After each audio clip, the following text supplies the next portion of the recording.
Hey, hey, hey! It's the Pacific Northwest Geek Echo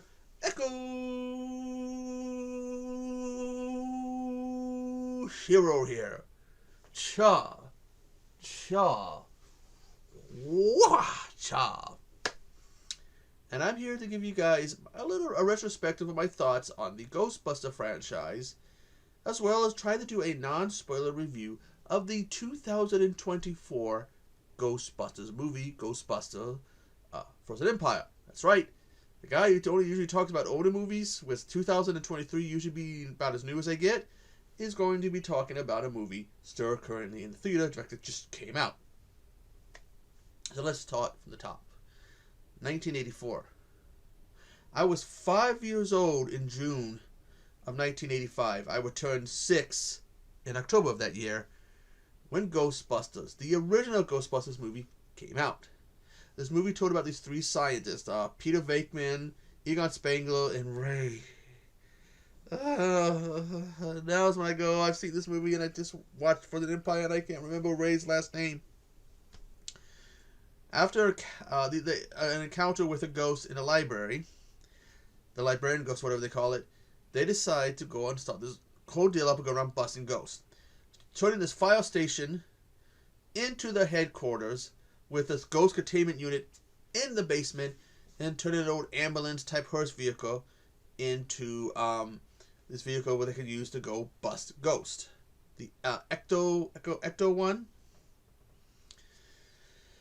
Meanings, they encounter Slimer when he slimes Peter. Dana, the kind of Dana who's got a problem with because there's some spirit thing going up on the roof of a building, and her and this other guy Lewis get possessed by the dog creatures and freeing this creature, allowing this creature called Gozer the Gazarian, into the city. And they also got this guy named Walter Peck who basically thinks it's all fake, all fraud, and he ends up turning the unit off, the containment unit off, the power off, which all these ghosts get out.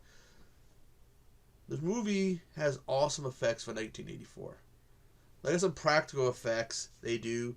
I think the only maybe non-real serious practical effect is the scene with the proton packs, and they do those little things. Everything else is like puppets, and maybe they got to do a few little tricks, kind of make it so they can see through. There's a taxi cab one at the end. Towards the end, when the ghosts are getting out, the guy gets in a taxi cab, and you see it's like a Grim Reaper, like not like a skull, rotten meat and stuff hanging off it, type thing. Awesome movie. This was followed up by a cartoon and a sequel to the movie. And then after that, we got some video games. We got another cartoon, Extreme Ghostbusters, which I want to say ended in a cliffhanger. I want to say it because what I recall is it ended with the original Ghostbusters coming back, and they were going to team up with the original Ghostbusters to fight something. And I don't know if they ever finished it beyond that. I do remember watching Extreme Ghostbusters.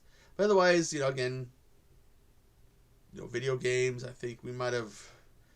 I don't know. What did we get beyond that? Until 2016, when we got the controversial remake, which controversial is it got a lot of hate. People were not happy with the fact that they were going to have an all-female cast, and there were some complaints about that. And even some people who said they didn't want to see it because they didn't like how it wasn't, going to be linked to the original. It's going to be something its own thing. It was going to be a remake, which they got accused of basically being sexist, some word I'm terrible at pronouncing. James Ralph didn't want to see it, and he got trashed for it. I did see it. Leslie Jones is a funny, entertaining woman, but I feel that this lacked the magic and the enjoyability of those first films, particularly the first one. Didn't really care for it. And after then, there was no sequence of that. Again, I think it was another video game or two, maybe more. Before we got 2020, 2021's AfterLife, Ghostbuster AfterLife, which took us back to that original continuity and had basically the family, Egon's daughter and his grandchildren, moving into this house that he owns and finding out basically who he was. They find Ecto-1 and all this stuff going on, and it turns out that there's this mine nearby, and there's like this kind of temple shrine thing to Gozer, who was the villain from the original one, who they think might be trying to use it to come back. An enjoyable movie. Really did enjoy it. While it's still, much like 2006 one, where I didn't exactly capture the magic, it was still a good movie itself, and I felt like it did, by connecting it and having we see Janine's in it, and then later the original Ghostbusters do show up. If you haven't seen it, I don't want to give too much away. It's a really enjoyable movie. And that led us to when they released the trailer for Frozen Empire, and we see, there's something we have this. We see this people on the beach, and we see some clouds coming near, things freezing. They talk about people getting so afraid that they would freeze to death. And we get a look. We weren't given a solid look at the villain originally, with just a little bit of a peek. Of course, I wanted to see it, so I went in the theater with my mom, and it was a fun experience for the people next to me who went, all through it, off and on. But I still was able to enjoy the movie. We have the surviving Ghostbusters are back. Janine's back. Slimer's back. In terms of live action, we haven't seen the original Slimer since the second Ghostbuster movie. Walter Peck's back, and if you see the trailer, it's like, I don't want to give too much of a spoiler away, but he's the mayor, and oh yeah, he still is an asshole. He still doesn't like the Ghostbusters, and in the original, there was this great exchange that led to this comical line where they get brought up to the mayor and they're complaining about stuff, and they're trying to say all this stuff, about all that he did, and the mayor goes, "Is it true?" or something like that, and Peter goes, "Yes, Your Honor." And he's talking about Walter Peck. He goes, "Yes, Your Honor. This man has no penis." 40 years later, that man still has no penis. Very fun and very enjoyable movie. I had a good time. And then again, the person who's actually sitting in a couple seats for me go, and I couldn't say nothing there because there were some people in the wheelchair, so I would have got canceled. But I was still a bit annoyed because, they needed to stand, be respectful. Hey, I went and saw years ago Beavis and Butthead Do America, and I really couldn't watch it.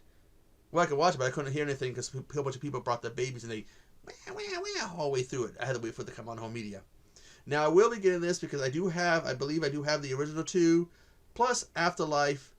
So yeah, I need to get this. I don't think I have 2016. I might. If I was a completionist, I would go ahead and get that. If I don't, just to complete it. This one, it's a really fun watch. There's a lot of little cameos, little nods to things that are in the original. I'll give you one little nod, a little spoiler.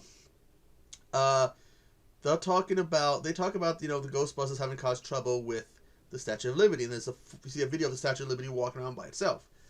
That's the second movie. Also, there is a part of the movie where they're talking about the Ghostbusters used to be big, and they're showing clips from the old, who you gonna go, who you gonna call, Ghostbusters, the Ghostbuster music video. Should put that music video link for that music video in the description. Some old commercials for the toys. This original movie came out when I was 5 years old and a few months away from 26. Yeah, I got into the Ghostbusters. I mean, that pretty much, I don't know if kids were meant to be the target audience for that movie, but we grabbed on. I think us kids, we gravitated towards it. And then we got the toys, and I think I might have had, I could be wrong, but I do vaguely recall having a toy of Ecto-1. Wow, I should see. For old time's sake, I should go to the store and maybe purchase myself if they have one in. I don't recall having a proton pack.